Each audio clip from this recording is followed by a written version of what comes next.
Hi all. I just want to give my condolences to all of you who realize that something sad happened last night. The rebels lost by 4 points.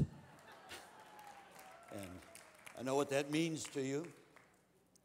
I also want to point out that Andy was sitting over there. Okay, Andy, I got to tell you, you speak good English. I don't understand why these candidates don't understand you. And I want to thank you for getting me here. That's better than what CNN is going to do to me in New Hampshire by censoring my voice.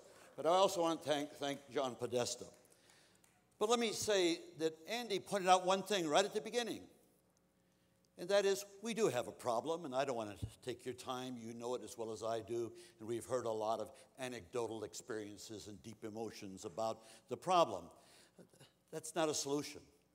That's not a solution.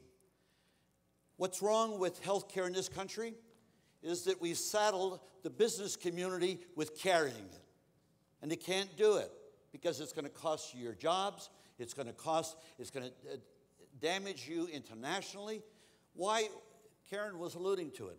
Historical accident in the Second World War, when wages were frozen. The only way you could get people to come into your company and work was to give them a lot of health care benefits. The war's over.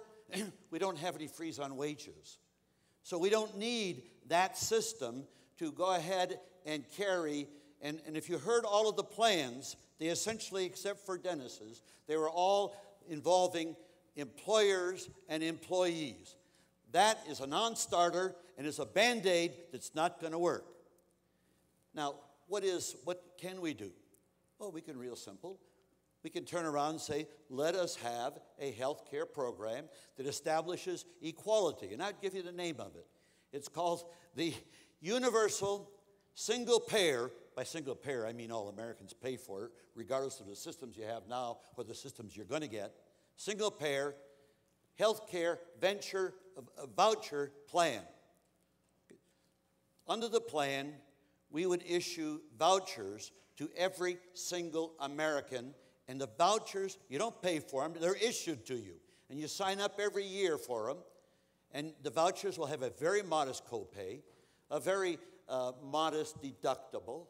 But that's it. Everybody gets the same product universally in the United States of America.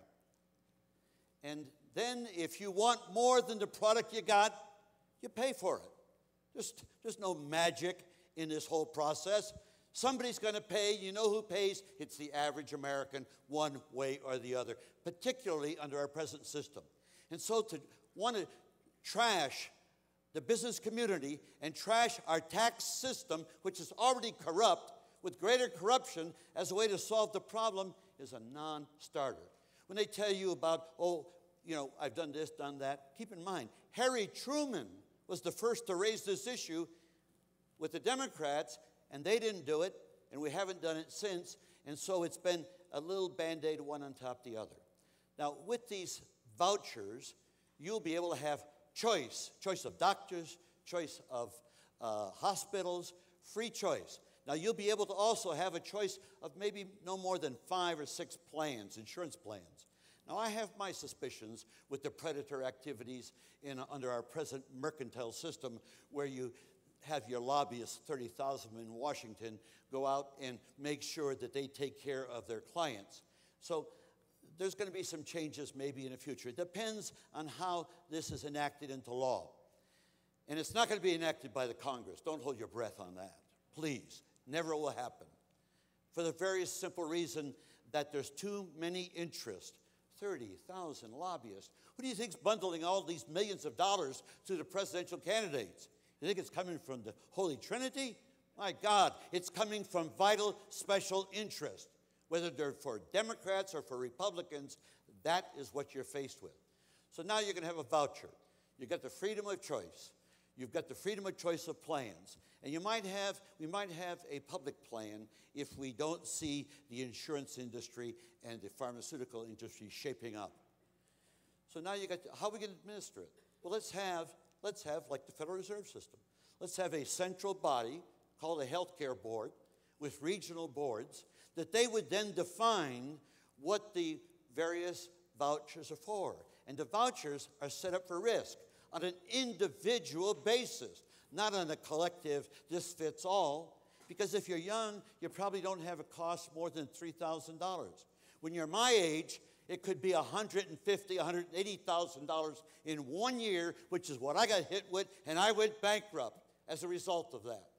So make no misunderstanding. I know the system. I get my meds from the VA, and I get the rest from the Medicare.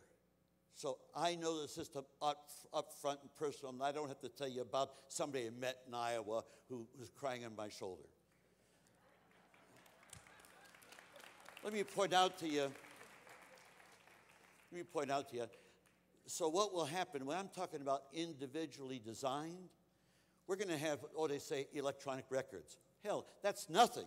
We have to have your entire history computerized, and every penny that's spent on your health care computerized all the time, so that when we're really redesigning next year, we're going to turn around and project that, you spent $3,000 last year. Well, we're going to give you a voucher for $3,000 the next year. But supposing you've got a colon cancer and it's going to cost you $150,000 next year, that's going to be the size of your voucher. You begin to see the dynamics of this. And by putting in, and with only having 5 or 6 plans, and the plans we determined, and there'll be no lemon dropping. There'll be no, you don't qualify, you got a pre-existing condition. That is history under this plan. And so this plan can work. All we need to do when they say, we got to bring the people in. My God, bring the people in. They're not bringing the people anywhere. They're just trying to create an attitude of that, my God, we're going to do something great with the people. Hell, the people are not empowered to do anything. In the United States, more than half the American people make laws at the state and local level. Why can't we do that at the federal level? If you did, then of course you could decide what is the health plan you want to have, or if you want to continue to put up with the Band-Aids that we're experiencing. And so how are we going to pay for my health care program that I'm suggesting? And I want to thank my advisors, Dr. Fuchs and Dr. Kalitnikoff, both experts in this field who have been advising me on it. They may be ashamed that the way I present it, but I think not. I think not.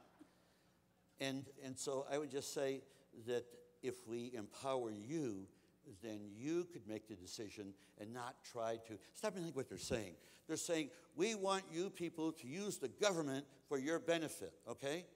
Why don't we just, why do you have to do that? Why can't you do it directly? You can, and there's a way to do it. Go to gravel08.us, and you'll see the process to be able to do it. Thank you very much. Thank you, Senator.